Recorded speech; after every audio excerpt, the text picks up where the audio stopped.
All right, folks. Welcome to my very first live stream on YouTube. My name is Doug. I'm Deep Dive Survivor on YouTube, Facebook, and Instagram. Um, I'm going to show you guys the basic elements to build a safety program for your company. And the biggest reason why you want a safety program is to keep your most valuable assets safe, and that is your workers. Um, The reason why I'm called Deep Dive Survivor is because I had a near fatal accident on a salmon farm here in Newfoundland, and the company I was employed with did not have a safety program. They were allowed to set up shop and operate with high risk type work with no safety program and no oversight whatsoever. Um, It was a career-ending accident, and if you're interested in finding out exactly what happened there, I have a documentary on YouTube called Diving Disaster Canada. It's a long one. There's 5 parts to it, and a lot happened and a lot of information had to be shared. So I hope you get the chance to watch that and share that with your friends.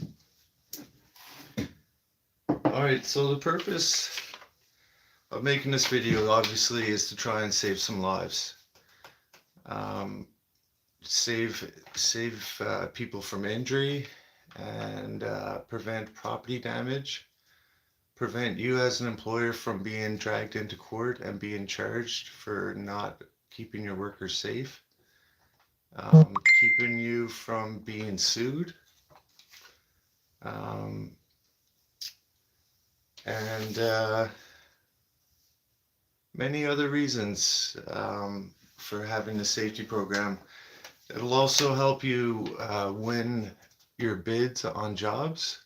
A lot of uh, a lot of companies will ask, the very first thing they're going to ask for is, let's see your safety program and what is your safety record? How many days has your company worked without a lost time incident? How many man hours has your company worked or produced without hurting somebody? That's what big companies are looking for, and it should be the same with smaller companies as well. So I just have like a whole bunch of notes written down here, so bear with me. I'm gonna jump all over the place, sort of. Um, and This is not legal advice by no means. I'm not a lawyer. I'm not giving anyone legal advice on how to run your company safely. I do have some experience as a safety advisor and some education in OH&S as well, occupational health and safety. But every safety program has to be tailored to the job that you're doing, the task, the type of services that your company provides. But this basic overview of a safety program will get you started. And it's always best to consult a safety advisor or safety consultant. And if you want to hire your own, it's best to have a safety advisor on your company with experience in the trade that you're performing. For example, if you have a scaffolding company, you don't really want to hire someone who has um, zero experience in the trades, for one, or someone who's never been around scaffolding. They're not going to know the hazards to look for. They're not going to know how the trade operates, and it's best for you as an employer and your employees to try and find someone who has experience in your trade. And if not, you can help that safety advisor if you can find one with the right amount of experience. and education and knowledge. You can also train your safety advisor, um, work really closely with the frontline supervision, and learn the trade and specialize it and offer their insights as they go. Um, one of the most important things you need for a safety program is safety meetings. Um, on the job where I was as a commercial diver, there was no safety meetings, no toolbox talks. There was no opportunity for the employees to raise safety concerns and have them actioned upon and have them resolved and to make a safer, healthier workplace.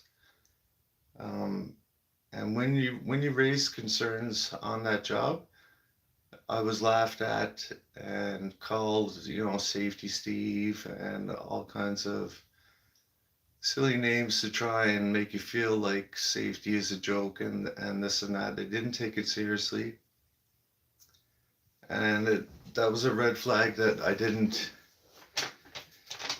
obey. I probably should have got away from that job a lot sooner than I did. Um,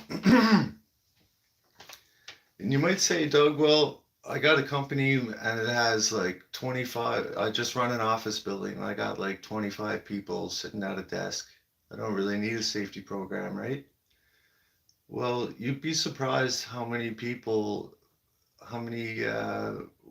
workers' compensation claims go in for people straining their back, lifting a box of paper, or adjusting their desk, or slipping on the parking lot on the way into work. Um, with 25 people in a building, you're going to want a fire safety plan and some sort of hazard mitigation for like lifting heavy objects or preventing carpal tunnel, those types of things. So you can have any type of company. If you're employing someone, it is your obligation, is your legal obligation to do everything in your power that a reasonable person could do to keep every one of your workers safe. And every worker in Canada has a right to a healthy and safe workplace. They also have the right to refuse unsafe work without any repercussions. You can't fire an employee because they refused unsafe work. What will happen is that employee will go home. If they contact the labor board, they'll be getting full pay at home until you bring your safety program up to snuff and bring that employee back.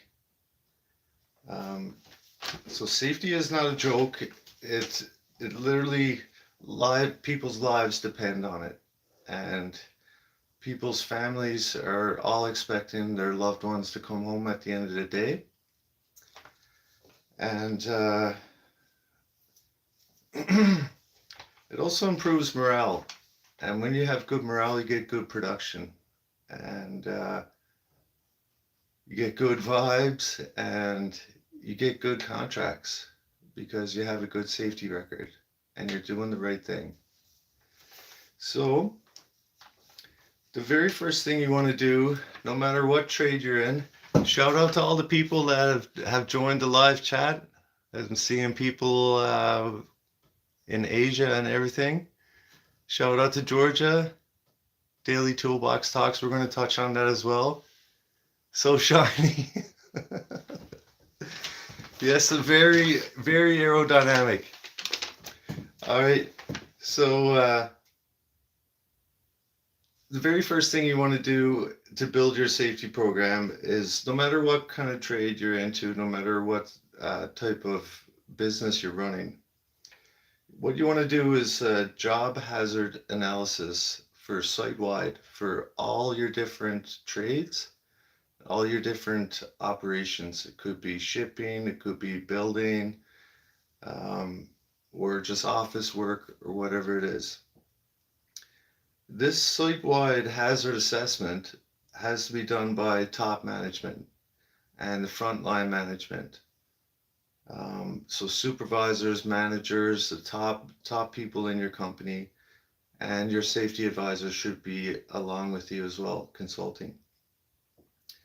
If you don't have one, like I say, you could train one, or you can hire one, or you can um, get information to get yourself started until you find a proper safety advisor that fits with your company. Um, so once you do that, then you can develop your safe work procedures. How the employees are going to perform that task safely. What types of personal protective equipment they might need to complete the task safely. Um, some of the best practices for that type of work. Um, like for example, lifting heavy objects, uh, bend, lift with your legs and not with your back. Or if you're working at heights, you should be tied off above 10 feet. Or if you're handling sharp objects, you should have hand protection and gloves on. Those types of things. And then the foreman will know exactly if it's a new foreman or if there's a different aspect of the trade that he hasn't performed or directed his crew to perform. The foremans have access to the safe work procedures in the office at all times. Um, and then once you start hiring on your employees, you want to get their training certificates or their education or their licenses, whatever it is that shows that they're competent and compatible for the job that you have to get done.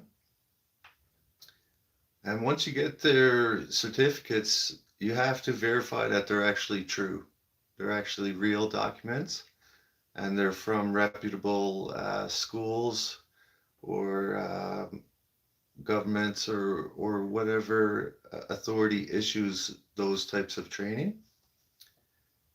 Um, like Georgia was saying, one of the most important aspects of your safety program is going to be your safety meetings and toolbox talks. So a toolbox talk is one that you hold daily. It's like a 10 or 15-minute mini safety meeting first thing in the morning. And you don't want to keep it, you don't want to make it too in-depth or too dragged out. You want to have a safety topic that is relevant to the trade that you're performing. And it has to be brief, but it has to be interesting and interactive. Verify that the crew is understanding the topic and the safety message within. Everybody signs on to it. And then everyone has an opportunity to raise any safety concerns or suggestions that they might have or questions. And then once everyone has a discussion about those concerns, um, they have to be documented right in the toolbox talk. And you come up with a solution that gets documented and you um, assign somebody to the action. Could be the foreman, it could be the safety guy, it could be um, the top management has to buy some special equipment to get the job done, perhaps. You also set a date that the action has to be taken to mitigate the hazard. So you can't just say, "Oh, we'll get better safety equipment in the next year or so, or the next couple months when we make some more money." That's not how it works. If a hazard is identified and you need the equipment to perform it safely, it has to be done within a timely manner, most times within a week. And you can assign your crew to a different task while you wait for that special equipment to arrive. Um, Safety meetings are much of the same. They should be held every week. Toolbox talks can be held with just the smaller crews, say 5 or 10 people with one foreman. And a safety meeting is with all the crews, site wide, all the management, safety advisors on site. A lot of times there's a client or a representative of the prime contractor. It could be an oil company that your company is subcontracting to. They'll have their representatives present in the safety meeting as well. Um, Safety meetings are usually the topic is a little bit more in depth, but not too long. Something like a 20-minute presentation. You can have visual presentations or even videos from YouTube I've used in safety meetings. Um, and it also helps to have a little snack.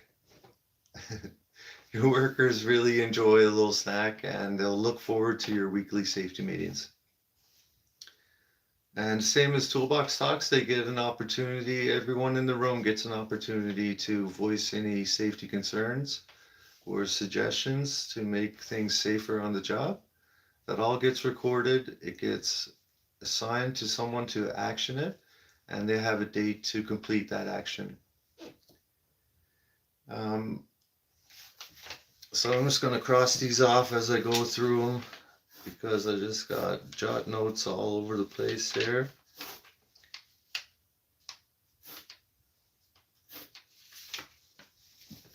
So when you get your employees training certificates and all that stuff there, one of the first steps you're going to have is a site orientation.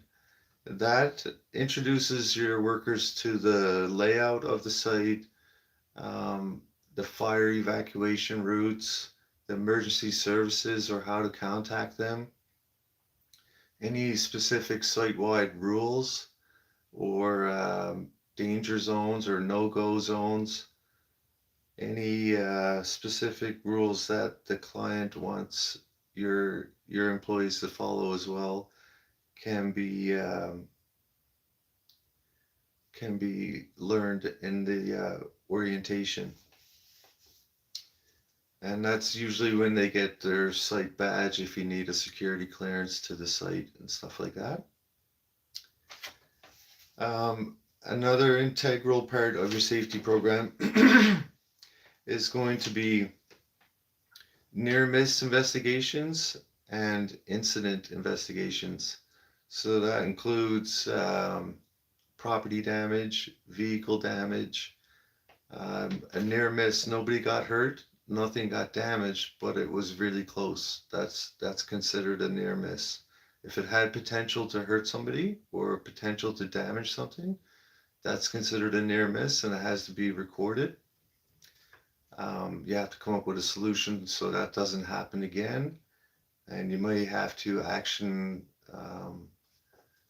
delegate some actions to either the safety advisor or the foreman.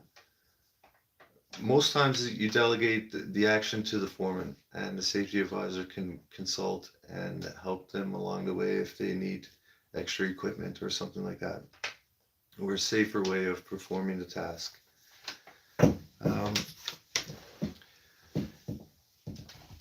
So there's a safety triangle and it was developed actually all the way back to 1931.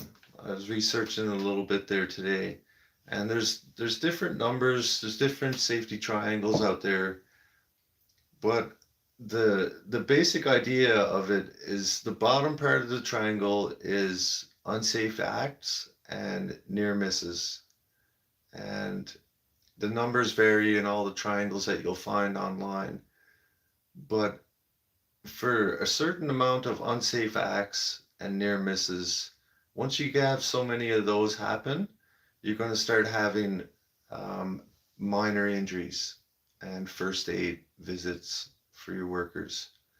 Once you have so many first aids, it's going to lead to a medical aid or a lost time accident or a serious injury. And if you don't get your safety program under control, all this triangle, if you keep having all these elements come together, eventually you'll have a death on your job. And that's not what you want as an employer. You'll your company could go bankrupt, and nobody nobody wants to lose an employee on the job. Um, so all your near misses, your first aids, your serious injuries, all these things have to be recorded, and they have to be kept on file for 7 years. The reason being, if you ever have a very serious injury or a fatality on your job, the investigators are going to want to look back at your paperwork for the last 7 years.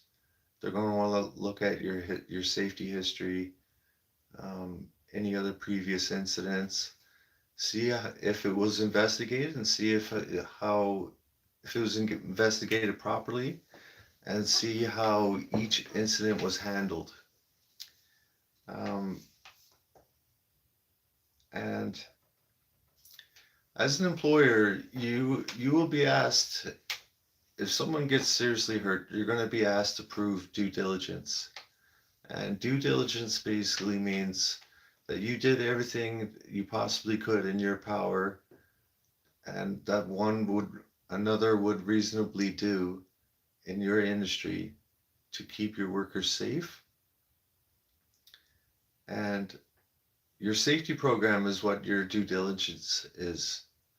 And you have to have a discipline system tied directly to your near miss and all the recording for your incidents, whether they be injuries, near misses, property damage, uh, medical aids, things like that.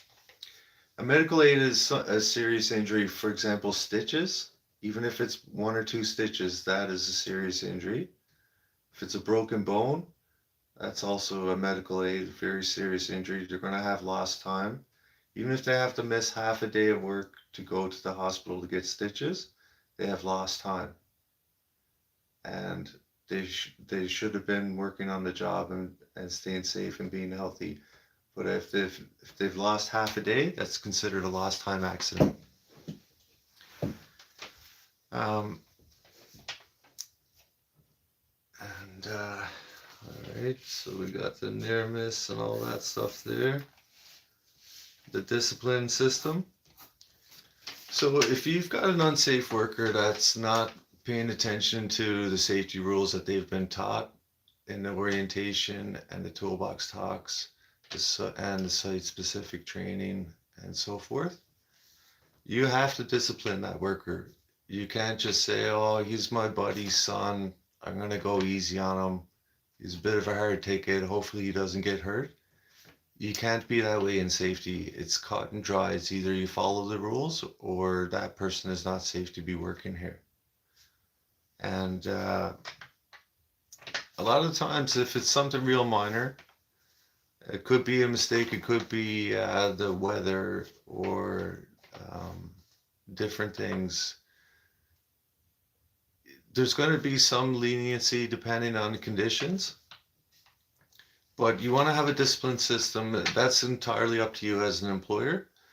You do have to respect their right to refuse unsafe work, and you do have to respect the labor laws and be a good person to your workers. But at the same time, you have to hold them accountable. If they're acting unsafe, the first warning should be a verbal warning, depending on the incident, what exactly happened. Something minor, give them a verbal warning, and that has to be documented as well. It's just a verbal warning. You're just having a friendly 5-minute chat, 10-minute chat in the office, and you go over how it should have been done safely and so forth. And then if there's another issue, it should be a written warning. And after a written warning comes suspension of work. Give them 2 or 3 days off, and that's a financial incentive for the worker to start respecting the safety rules. And if there's something even more serious than that, then you can fire your employee for breaking the safety rules and causing a very unsafe situation, right? Um,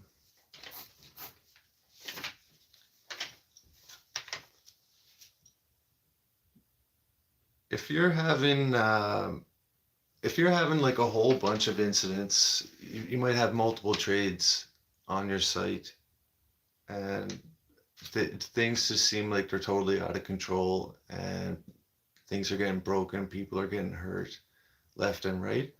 What you need to do is a site-wide safety shutdown. You need to shut all work down and take a breather, get the workers in, and have an extended safety meeting. See exactly what's going on. Is it a lack of protective equipment? Is it environmental factors? Is it a lack of training? Or is it two trades interfering with each other? Do one group need to does one group need to be moved to a different area to perform their task alone without affecting other trades? If things get real serious, you have to shut the entire site down until you can figure out what exactly is going on there and implement some solutions to work safer.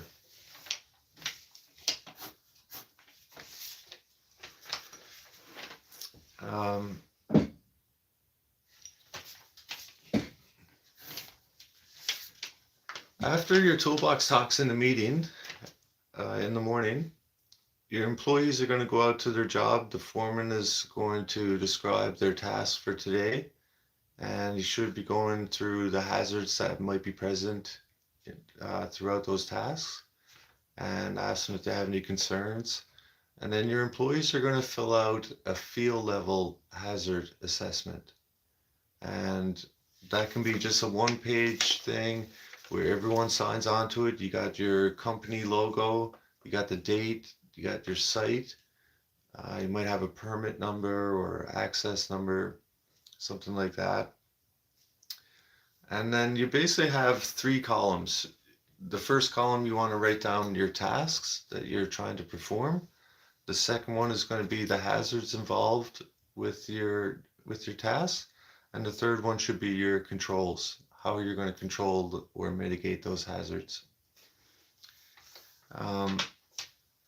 And the foreman should be checking these field level hazard assessments with the crew not long after they complete it and they're about to start their task. And that's to ensure that everyone understands and they're not missing hazards. They may not recognize it's their first time to site. It could be a new worker or an inexperienced worker. And so that's how frontline supervision maintains good control of the safety and ensures that everyone is on the same page and ensures that communication happens freely. A lot of times, if there's no communication, no one's going to voice their concerns. People are going to try things that they don't even feel safe doing if they're a new worker and they're afraid to speak up. You have to encourage open communication at all times with everyone. Supervision, the workers, safety, everyone like that. No worker should feel afraid of the safety guys. Safety advisors are supposed to be on site to help everyone. They shouldn't be hired on as a firing squad. You should be hiring a safety advisor to keep everyone safe and to make sure that your company succeeds.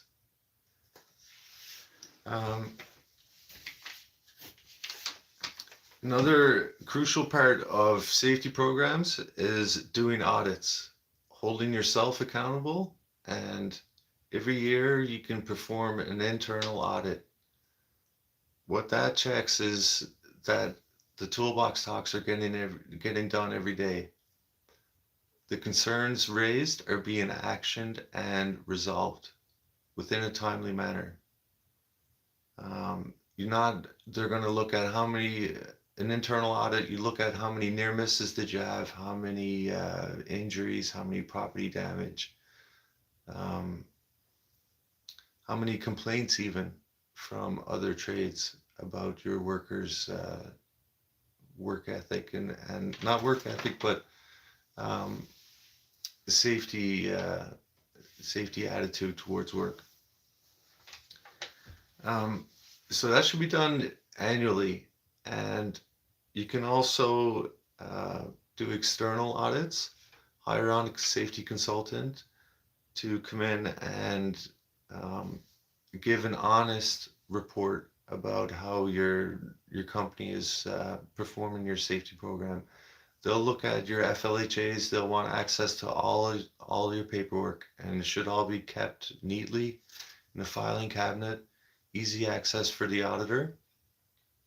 They'll be interviewing your employees at random, not ones that you pick, and they'll be doing a field tour that can be accompanied by your supervision, but they will want to go out and see how safe the workers are performing their task, and if their environment is clean and set up for safe work. Um,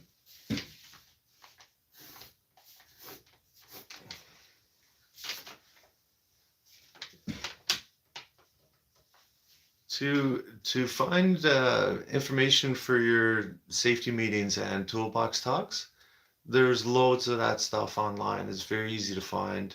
You can go to, in Canada, there's a Construction Safety Association for every province. They all have a website, and there's loads of toolbox talks, safety meeting topics, or you can even just Google safety topics and type in your trade, and you will see hundreds of safety topics um, to build your toolbox talks and safety meetings around. If you want to train one of your own workers to become a safety advisor, what you want to do is go to your nearest construction safety association, and they can take when I did it, it was 13 courses. Most of them were 1 to 3 or 4 day courses.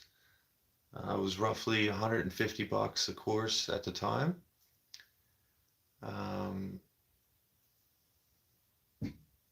And just trying to read Georgia's comments here, because Georgia is also a highly educated safety professional. I really appreciate your input there, Georgia.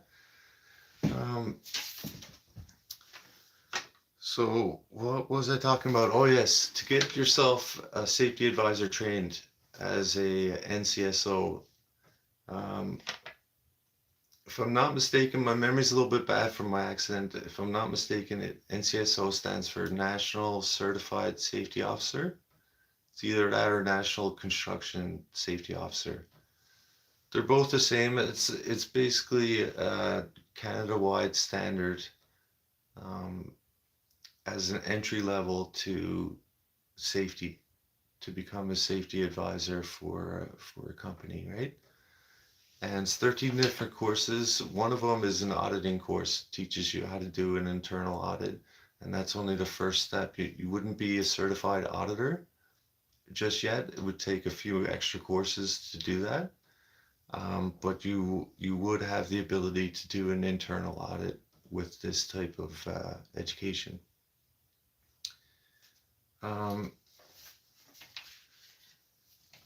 Yeah, so I would encourage you to do that. They are wonderful people. I learned a whole lot doing that, and safety was a really exciting and rewarding career for me.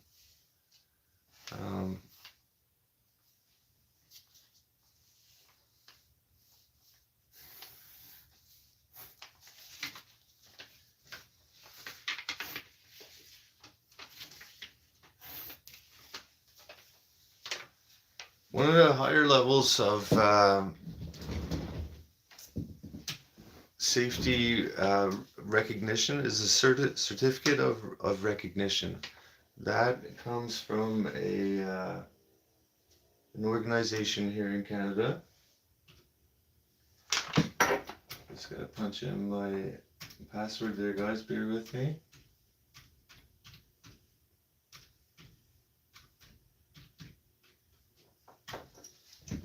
Alright, so it's right here. The core program is developed by the Canadian Federation of Construction Safety Associations. And it's basically, it's a occupational safety and health accreditation program that verifies a fully implemented safety and health management system which meets national standards. The objectives of CORE are to provide industry employers with effective tools to develop, implement, assess, and promote continual improvement of their safety and health management system, to prevent or mitigate incidents and injuries, as well as associated human and financial costs. So this is one of the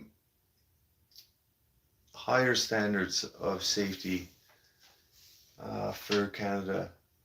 And a lot of industrial sites that I've worked on for oil and gas, they want to see this type of recognition. And in order to get that, you have to have external audits, and there's a few things your safety program has to have. And there's more information. There's a website for every province on their website. So you just have to Google the CORE program, COR, or you can Google the Canadian Federation of Construction Safety Associations. Once you've got that certification, you're going to win a lot of bids. And you're going to have a really safe company and job site. A lot of happy workers, and happy workers are productive workers.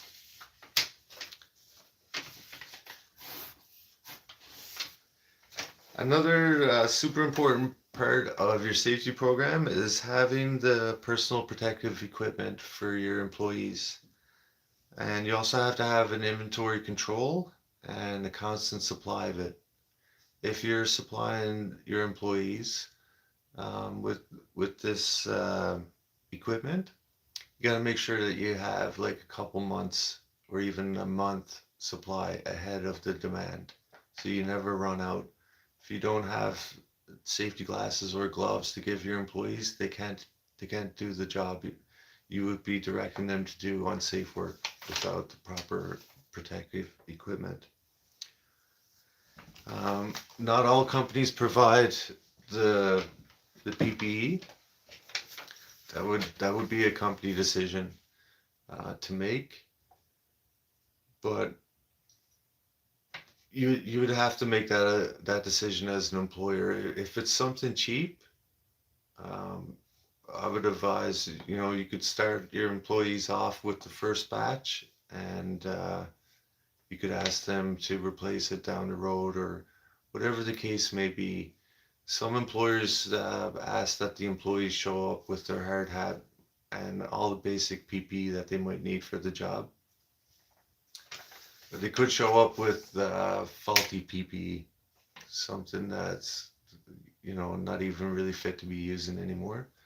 So that's something you have to figure out on your own there for how it's going to work with yours. There should be inspections done and documented in your safety program. That includes field inspections, going around seeing if there's flagging up, if there's information tags on the flagging around some real hazardous work, if it's tidy, if there's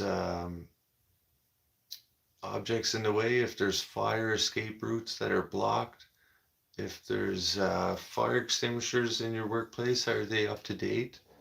All those things should be inspected on a weekly basis and documented.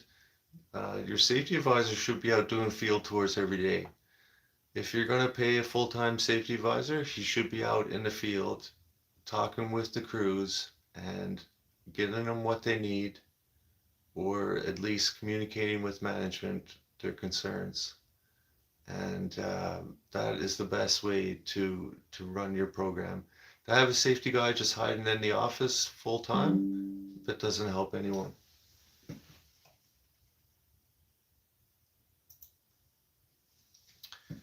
Um, all right.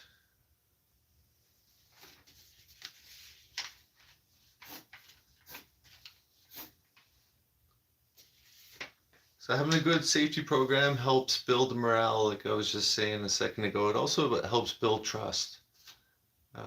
Especially for new workers, they're going to be nervous on the job and stuff like that. If they trust that their job is safe and it's okay for them to raise a concern, you're going to have a much safer job site, because every set of eyes, every person will see hazards differently, or they might recognize one that the other person doesn't.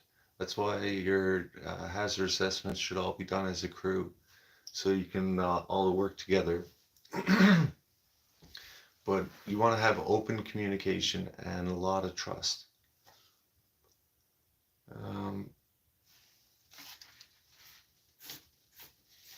If you can prove that you have a good safety program and you have lots of days worked without hurting anyone or seriously damaging any equipment, you're way more likely to win more contracts.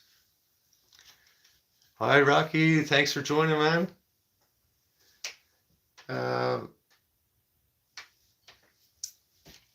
When when you have a company, like I know from personal experience here in Newfoundland, I started a construction company and the government didn't tell me I needed a safety program.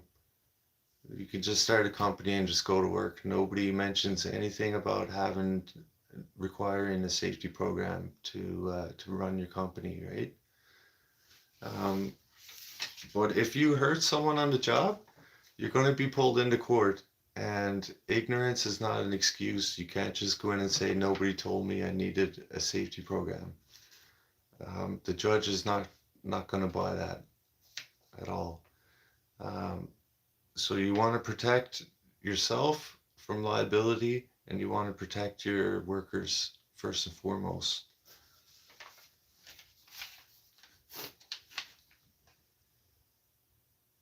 Uh,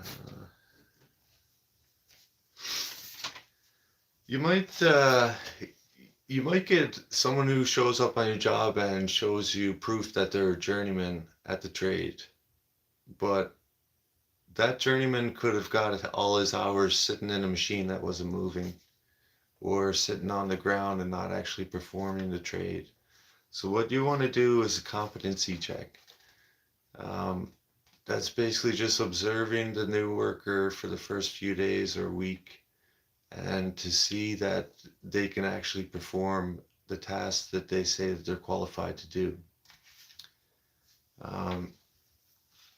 Because people lie, and like I say, people get their certification sometimes not actually doing what they're certified for. So make sure that your employees are actually competent in what they say they are.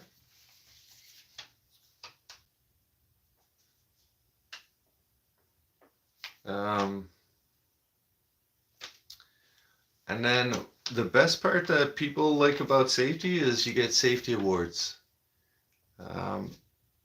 If you want to keep your employees engaged in your safety program and have them actually put their best foot forward, include some safety awards for you guys. And they could be little trinkets for the entire workforce, or certain I've even seen cash bonuses for safety. I wouldn't really recommend that. You don't want to single out one person with a better prize than the other. it should be site-wide. Everyone is getting a reward, and you can have meals and stuff like that. Um,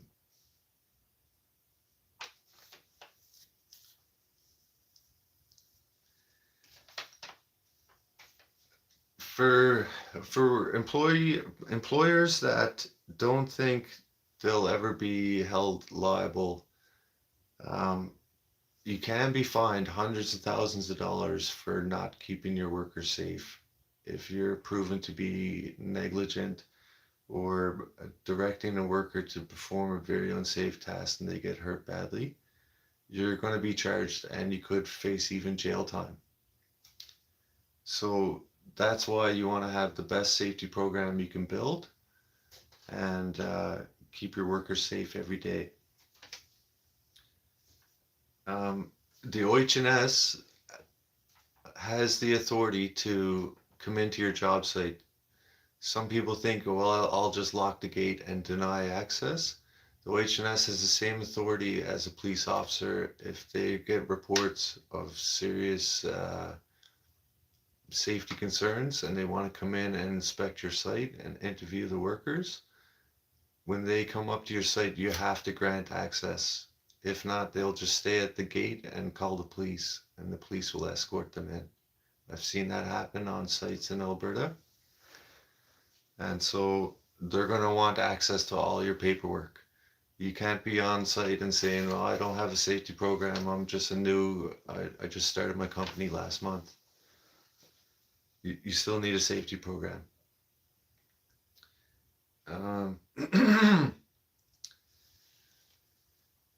There's many different charges, and I'm not going to go through those. You can find those online, but I'd recommend you read your local OH&S regulations, talk to a safety consultant, and try and build the best safety program you can.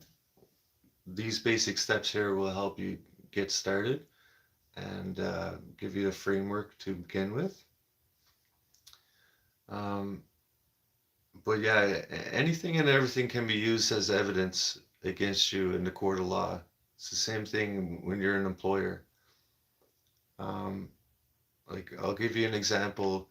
There was a worker who fell off the top of I think it was a medium rise apartment building in Alberta. And one of the fellow workers called 911 for an ambulance. And one of the foremen or one of the supervision could be heard in the background screaming at another worker to put the guardrail up before OH&S gets here. And that 911 call was played in court, and the supervision got charged major charges for trying to cover up a fatality there.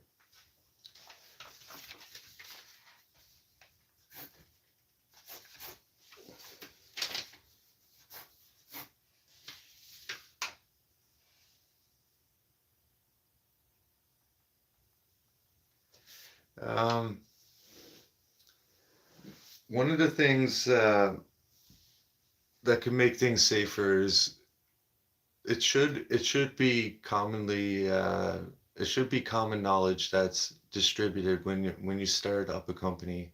The government should be telling you right then and there you need a safety program, and this is where you find the resources to build it. Otherwise, you do have companies out on a salmon farm with no safety program, no respect for safety whatsoever, and this same employer ended 3 commercial divers' careers. And the same salmon farm has had 2 deaths on their sites since they almost killed me.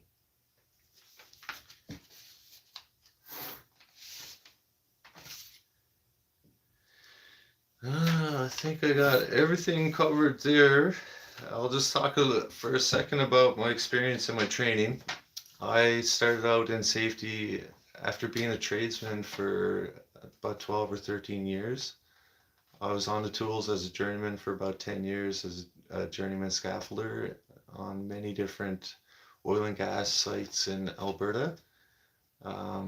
and including the oil sands and coal mines, natural gas turbines, whole bunch of different sites, commercial and stuff like that.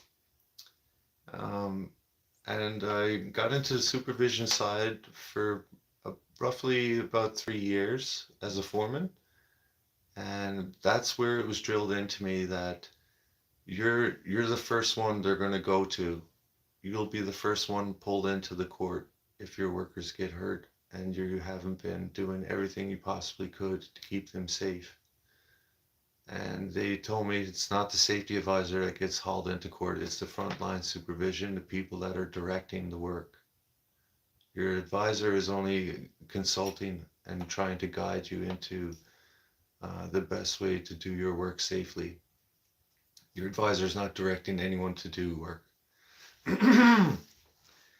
um, and then I got into the safety side, and I started with the NCSO program with the Alberta Construction Safety Association, and I worked as a safety advisor for scaffolders, and that was the trade that I was a journeyman in. So I was very familiar with all the different hazards and different ways that you can make it safer.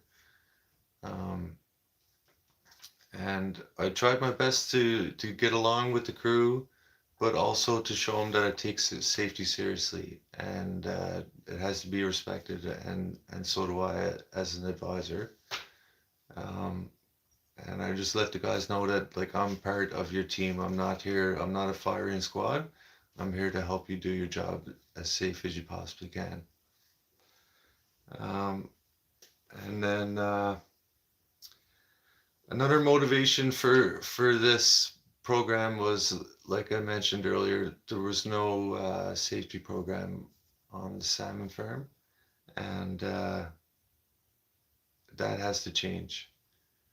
One of the main reasons was the OH&S manager here in St. John's. He's an industrial hygienist with no formal education in occupational health and safety, like mainly based on occupational health and safety.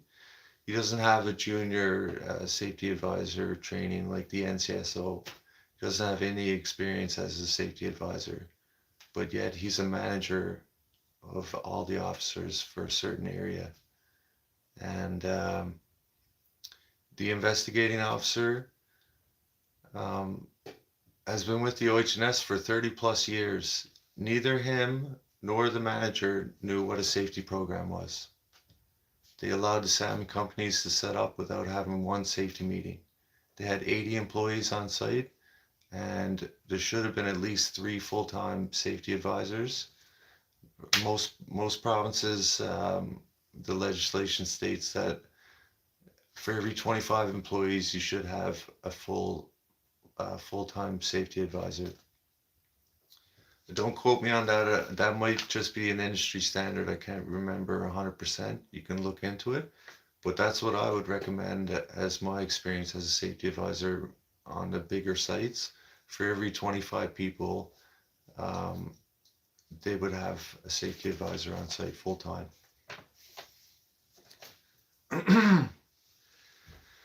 And you can handle more than that as well, but you can't have a bunch of workers with no safety advisor at all. You're asking for trouble for sure.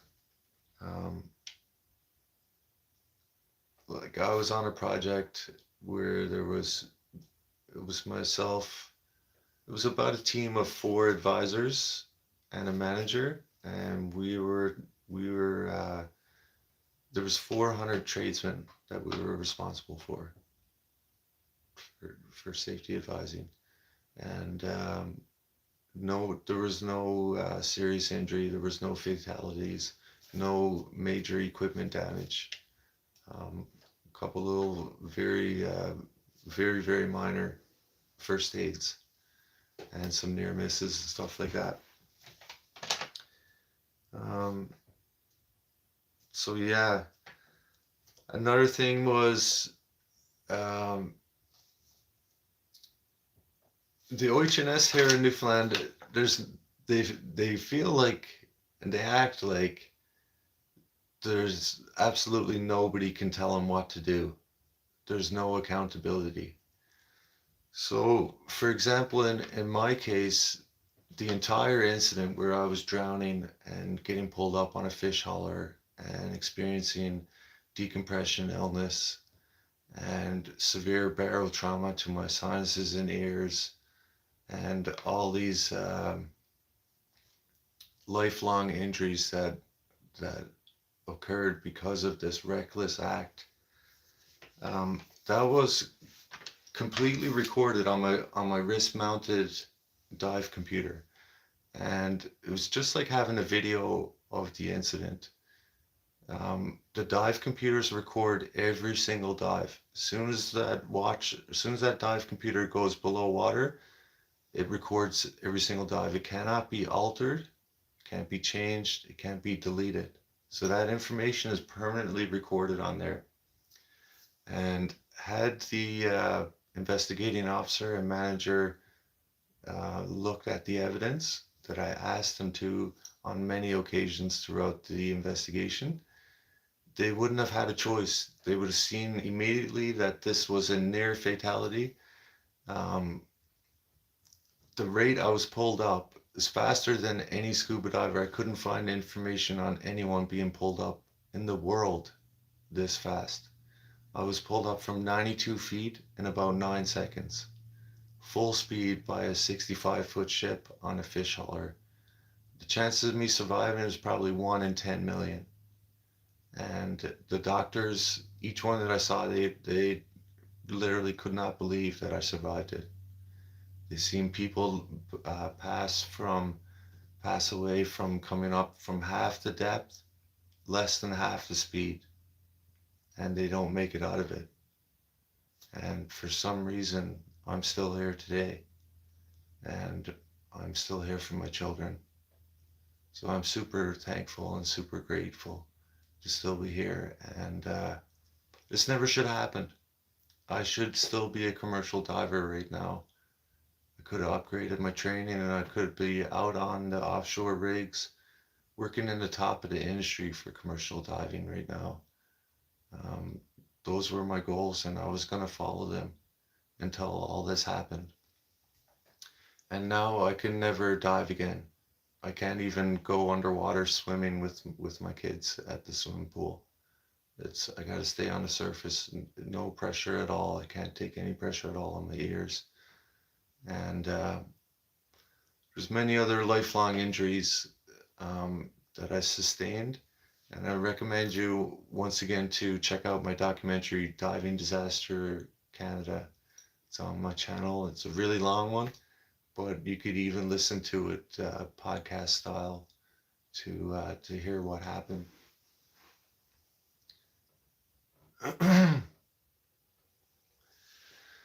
All right, folks. Well, thank you so much for watching. Smash up the like button. Hit subscribe to the channel. We've got a whole bunch of more great content coming your way. I just bought a farm, and it's a whole new venture for me. I'm going down there tomorrow and doing a full day of land clearing. I'm going to get some great footage for you guys. I hope this came across good. It looks like it did. We see lots of comments there from Georgia and Rocky. Thank you guys for watching. And I'll see you on the next one. Thank you very much, Deep Dive Survivor. Hit the like button, hit the subscribe. Gotta figure out how to end the live. This is my first time.